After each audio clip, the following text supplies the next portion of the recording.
এই আদিবাসী ছেলেটি যখন সেই ময়দানে এলো তখন দেখল কয়েকজন লোক তীর ছুঁড়ছে, কিন্তু তাদের একজনও ঠিকভাবে নিশানা করতে পারছিল না। তাই কুচ দাঁড়িয়ে দাঁড়িয়ে তাদের দেখছিল। তাদের দেখতে দেখতে আদিবাসী ছেলেটি হেসে উঠল। ধীরে ধীরে রাত নেমে এলো আর ময়দান ফাঁকা হয়ে গেল। ছেলেটি তখন চুপি চুপি ময়দানে ঢুকল। সে মাটিতে পড়ে থাকা এক ধনুক আর তীর তুলে নিল। তারপর লক্ষ্য ঠিক করে তীর ছোঁড়ল।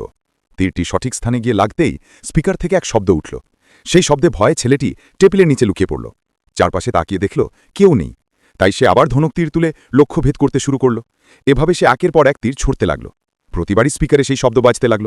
এই শব্দ শুনে কুচ বাইরে এসে চিৎকার করে বলল, কে আছে এখানে?